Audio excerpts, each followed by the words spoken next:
Hello students. So we were discussing latent heat. Okay. So first of all, let us understand what is latent heat. The word latent here means hidden. Okay.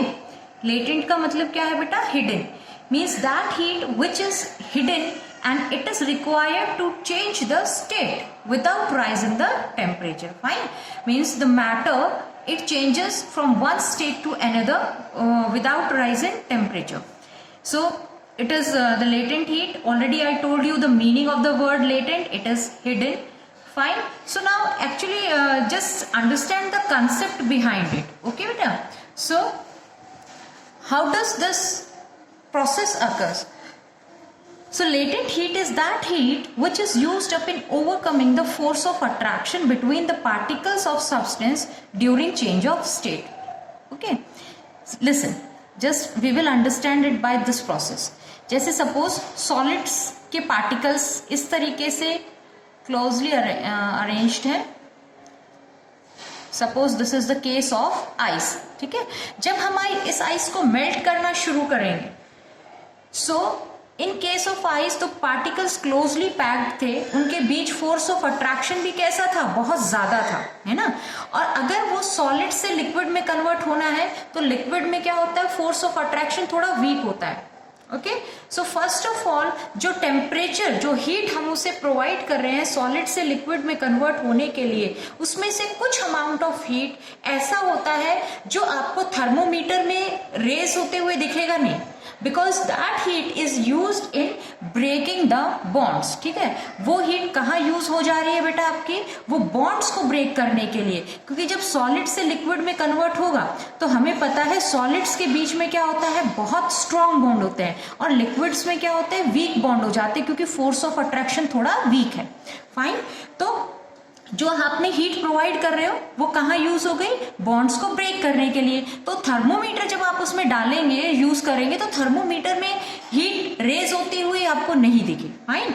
That is why the term hidden is used. इसी वजह से term क्या use हो रहा है इसमें? Hidden. समझ में आ गया बेटा आपको ये?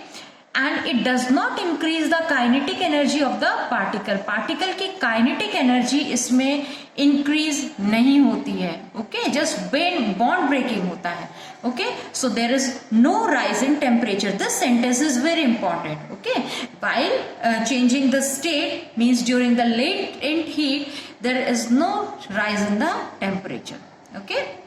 And the reason that why there is no rise in the temperature, temperature में राइज क्यों नहीं हो रहा है, उसका रीजन मैंने आपको क्या बताया बेटा? क्योंकि जो हीट हमने दी वो कहाँ छुप गई, वो कहाँ हिडन हो गई आपकी? वो बॉन्ड्स को ब्रेक करने में यूज अप हो चुकी है. Okay. Now this latent heat of fusion, it is of two types. Okay. First one is latent heat of fusion and the other one is latent heat of vaporization. Now latent heat of fusion. Fusion term आपको already मैंने बताया था. Fusion means एक तरीके से melting. Okay. Melting process होता है इसमें, यानी solid convert होगा किस में बच्चे? Liquid में. Okay. सो इसमें क्या हो रहा है? आइस को सपोज हम मेल्ट कर रहे हैं, वही वाला प्रोसेस इसमें आ जाएगा. एंड डिफाइन कैसे करेंगे? It is the quantity of heat in joules which is required to convert unit mass. Unit mass means 1. Okay. Unit means 1. So 1 kg of solid into liquid. Okay.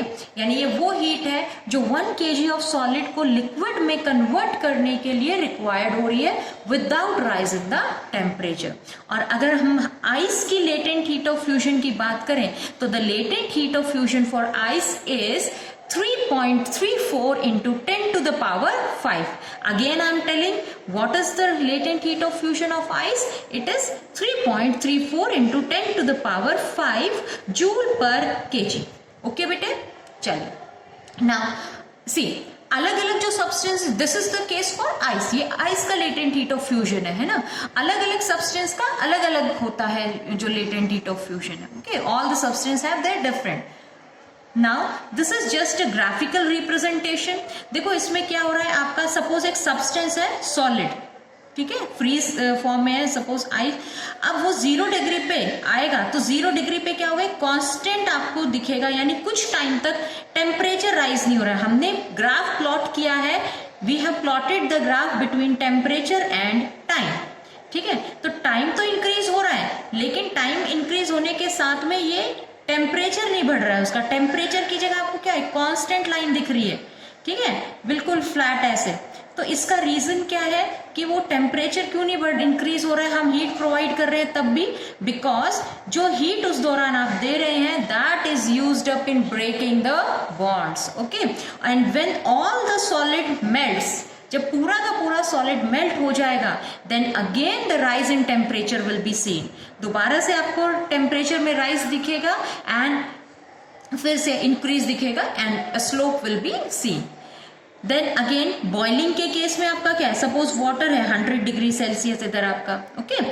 अब again same case, वो latent heat of vaporisation में आएगा आपका कि जब वो liquid से convert किस में हो रहा है, उस दौरान आपका कन्वर्जन किससे, लिक्विड से गैसियस स्टेट में, ओके। एंड लिक्विड से गैसियस स्टेट में जो कन्वर्जन हो रहा है, सो इन दिस केस सेम वही प्रोसेस रिपीट होगा, क्योंकि गैसियस में क्या होता है, फोर्स ऑफ अट्रैक्शन और भी वीक हो जाती है, तो लिक्विड के पार्टिकल्स जो है उनके बीच के बॉन्ड्स ब्रेक करने पड़ेंगे यहाँ पे, है ना। So for breaking the bonds that heat is being utilized, means the heat which you are supplying from outside, that heat is being utilized for what, it is being utilized for breaking the bonds, okay students। and when the complete liquid is converted to vapors, तब तक जब तक सारा का सारा liquid किस में, vapours में कन्वर्ट नहीं हो गया है, तब तक अगेन एक कांस्टेंट लाइन यहाँ पे आपको दिखेगी बिल्कुल फ्लैट ऐसे, और फिर सारे गैस में कन्वर्ट हो चुका है, उसके बाद इंक्रीज इन टेम्परेचर शो होगा, fine. So this is it. Then same ways latent heat of vaporization is there. So what is the definition?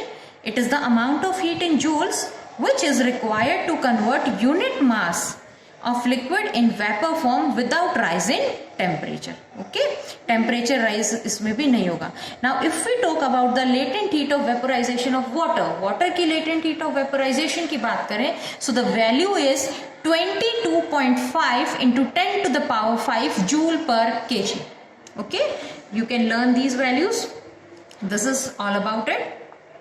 Now next part is sublimation. Next process क्या आ जाता है आपका, sublimation. Sublimation क्या होता है बेटा?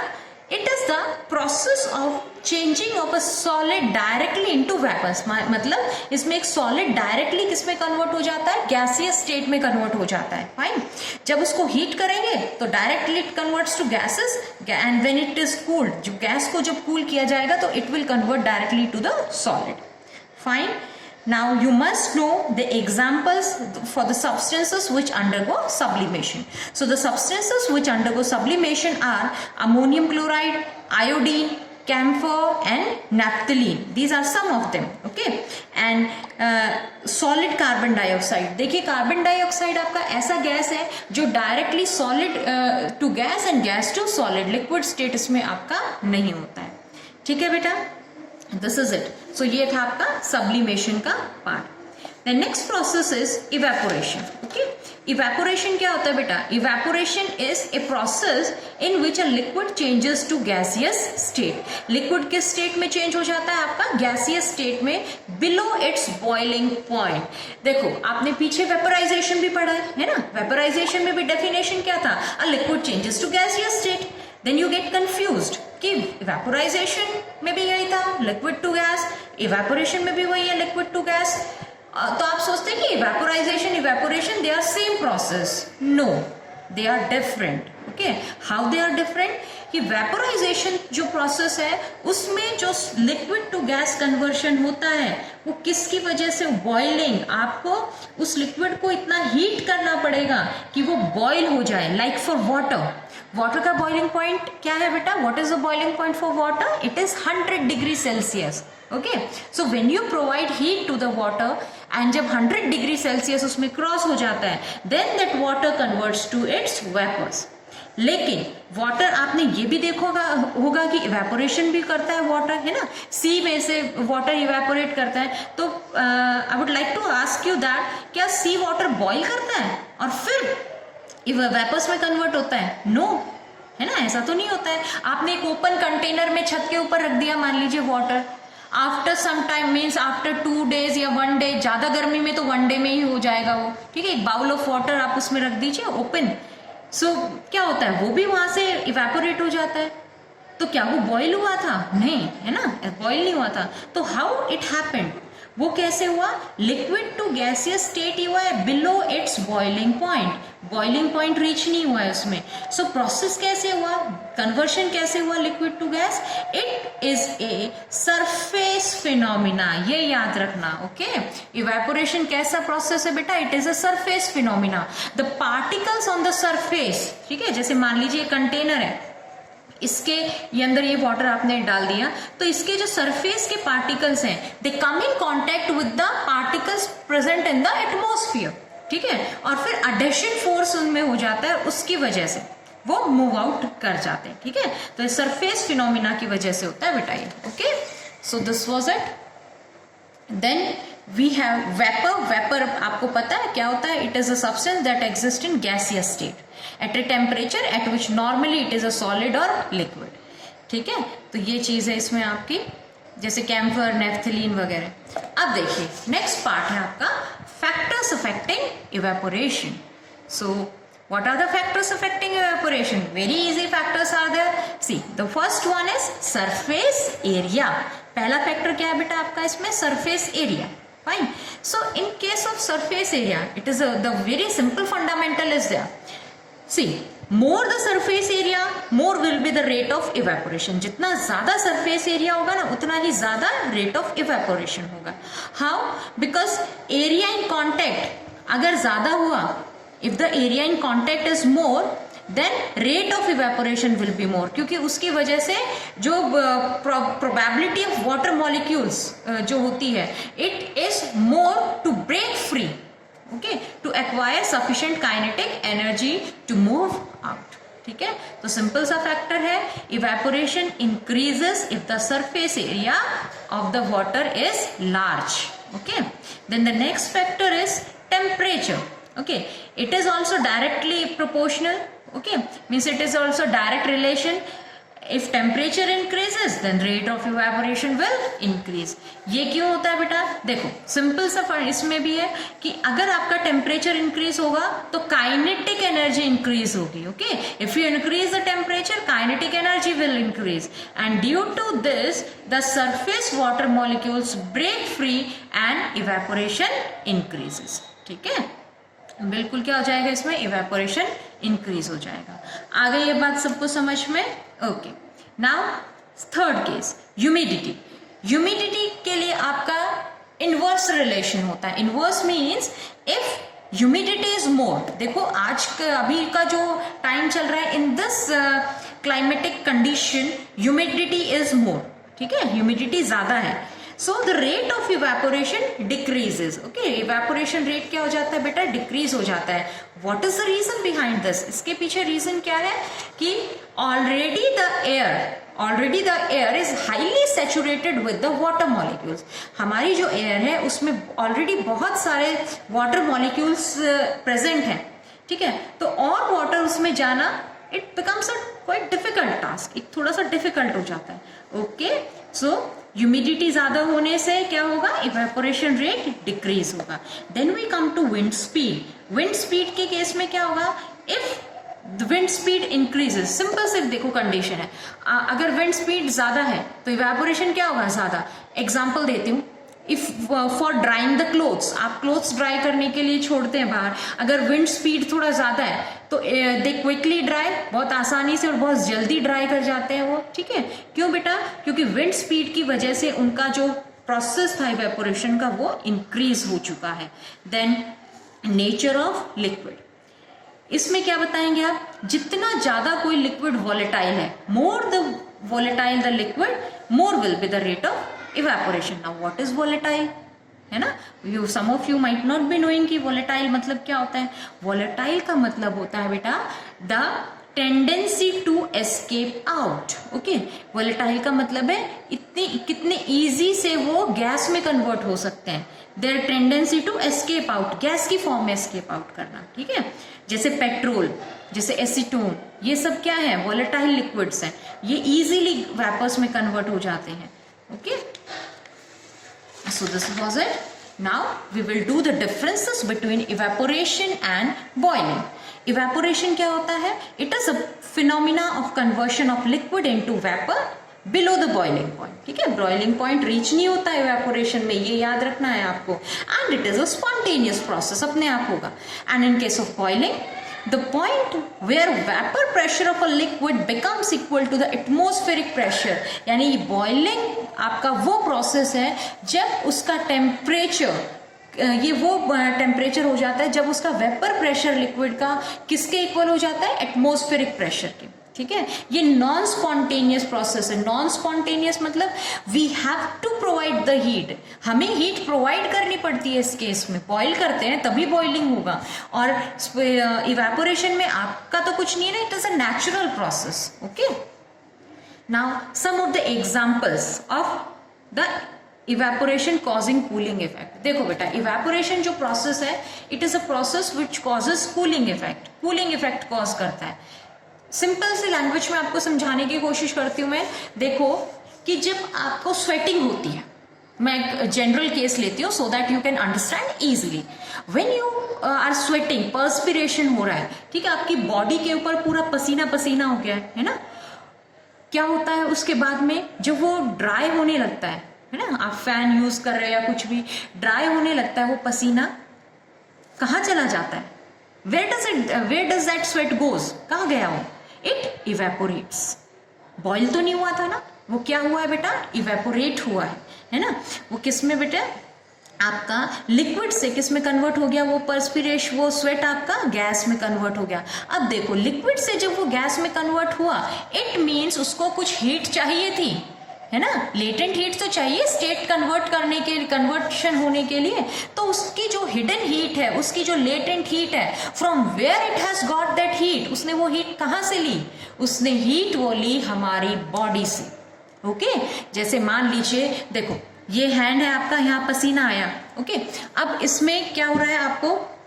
जब पसीना आने की वजह से पूरा स्वेटिंग हो रहा है, सो हमारी बॉडी से क्या हुआ? हीट एब्जॉर्ब कर ली उसने, लिक्विड ने, उस स्वेट ने। और हीट एब्जॉर्ब करने के बाद वो किस में कन्वर्ट होकर चला गया? आपका गैसियस स्टेट में। आपकी बॉडी की हीट गई, आपको कैसा लगा? कूल। समझ आई बात? ठीक है, आपकी बॉडी हीट लेके चला गया वो स्टेट के साथ में, अब आपको कूल फील होगा। ओके, सो कंसेप्ट क्लियर हुआ बेटा?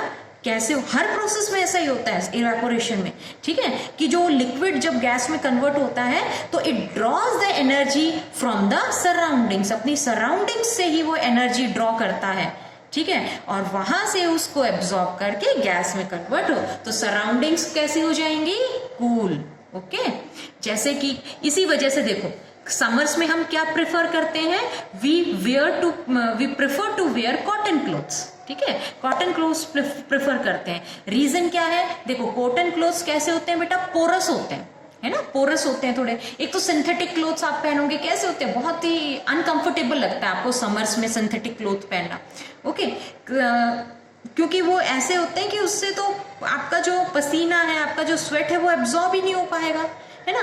सो what you do, you prefer to wear cotton clothes जो आपका पर्सपिरेशन इजीली स्वेट को एब्जॉर्ब कर ले, और फिर वो जो लिक्विड है, यानी जो स्वेट है आपका, वो लिक्विड से गैस में इजीली कन्वर्ट हो जाता है by absorbing the heat of our body, ठीक है। एक सेकेंड केस इसमें डॉक्टर्स का, जैसे डॉक्टर्स कोई भी माइनर सर्जरी करते हैं, जैसे मैंने बताया था पहले भी, सपोज आपको कोई कट वगैरह लग जाता है तो स्टिचेस उसमें करने पड़ते हैं। So for doing the stitches and all, या फिर कोई और माइनर सर्जरी है, तो हर चीज के लिए एनेस्थीसिया तो आपको देंगे नहीं, है ना। What is anaesthesia? एक बेहोशी थोड़ा सा कंडीशन लाने के लिए एनेस्थीसिया दिया जाता है। Okay, so for normal surgeries they do not prefer this. वो क्या करते हैं? सिंपली जिस भी पार्ट पे स्टिचेस लगाने हैं, कुछ करना है, वहां एल्कोहल या ईथर का स्प्रे कर देते हैं। अब एल्कोहल और ईथर कैसे लिक्विड्स है बेटा? वॉलेटाइल लिक्विड है, यानी ये इजीली किस में कन्वर्ट हो जाते हैं? वेपर्स में। तो कहाँ ये जब वेपर में कन्वर्ट होंगे तो ये भी हमारी बॉडी की हीट को ही एब्जॉर्ब किया, तो बॉडी अपनी कैसी हो जाएगी? कूल, और एक नम्बनेस आ जाती है। नम्बनेस का मतलब क्या होता है? सूनापन, ठीक है, और डॉक्टर के लिए थोड़ा इजी हो जाता है फिर स्टिचेस करना वहां पे। ओके, एंड लेस पेन हमें फील होता है। देन अर्थिन पॉट का केस आपको बताया था। अर्थिन पॉट मीन्स जो मटका, ठीक है, उसका जो वाटर होता है, आज की कंडीशन में भी many of us we prefer the pot water, ठीक है, जो आपका अर्थन पॉट होता है उसका वाटर हम प्रेफर करने लग गए, ठीक है, because it is healthy also, वो अच्छा भी होता है आपके लिए, ठीक है, और वो नेचुरली कूल हो रहा है, okay. So what is the reason, उसमें कैसे होगा, देखो आपका जो पॉट है इसमें वाटर अगर इसके अंदर सपोज ये देखो यहाँ समझिए इसको, ये आपका अर्थन पॉट है, इसमें आपने वाटर रखा हुआ है ऐसे, ओके। अब पोरस होता है ये भी, because it is made up of, ये मिट्टी का बना है ना, तो पोरस है आपका, ओके। सो अब जो सरफेस पे आ जाएगा, थोड़ा थोड़ा पानी ऐसे सरफेस के ऊपर आ जाता है और हीट एब्जॉर्ब कर लेगा ये वाटर, कहाँ से, अंदर से, जो आपका पॉट है इसी के अंदर से हीट को एब्जॉर्ब किया जाएगा, और जो सरफेस वाटर है वो किस में कन्वर्ट होगा, लिक्विड टू गैस, ओके। और अंदर के वाटर की हीट क्योंकि एब्जॉर्ब वो मूव आउट हो चुकी है, तो the inside water it will be cool, अंदर का पानी कैसा हो जाएगा, इसमें कूल हो जाएगा, ठीक है बेटा। These were some of the examples, many other examples are also there which you can go through from your books, and if there is difficulty in any of them then you may ask me, okay. Now the last point, we have done the 3 states of matter, solid, liquid, gas अपन ने किया है ना। there are 2 more states, 2 और states आ जाती है इसमें अपनी, Bose-Einstein condensate जो BEC हम कहते हैं, और एक है प्लाज्मा। तो इसके बारे में थोड़ा सा नॉलेज आपको रखना है। BEC क्या होता है, ये कैसे बनता है, it is made by cooling a gas off very low temperature, ठीक है। एक गैस है जो जिसका ऑलरेडी लो टेम्परेचर है, उसको सुपर लो टेम्परेचर पे कूल कर देना, ठीक है, यानी पहले से ही लो तो टेम्परेचर है उसका, बट सुपर लो टेम्परेचर पे कूल करना हमें उसे। देन प्लाज्मा, ये कहाँ प्रेजेंट होता है, ग्लोइंग सब्सटेंसेस में, जैसे sun, star, fluorescent tube etcetera, okay. और प्लाज्मा में आपके प्रेजेंट है super excited ionized particles, important term, ठीक है, कि प्लाज्मा में क्या होता है आपका, super excited ionized particles, okay. Like sun में हीलियम गैस है, ये सब, ठीक है, और ये कंडेंस करना है इसको डिफिकल्ट होता है, ओके बेटा। सो this was it, chapter finished. Syllabus आपका जो 17 जुलाई से एग्जाम, उसमें फर्स्ट चैप्टर ही आना है, सो इसको अच्छे से रिवाइज करिए, okay. Now we will be discussing some questions in the coming days, कुछ क्वेश्चंस डिस्कस करेंगे इसके, ओके। Good luck.